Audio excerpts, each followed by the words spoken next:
YGM cutting workshop has a complete set of automatic operation processes. First, the master roll of reflective material is transported to each cutting machine by intelligent crane. Then cut the material into small rolls according to the size required by customers. After the cutting is completed, the reflective tape is transported to the packaging area through the double-speed train.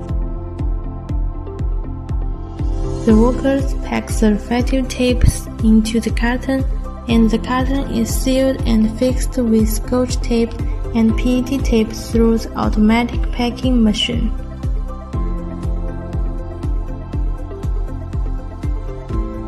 Finally, they are stacked in warehouse awaiting shipment.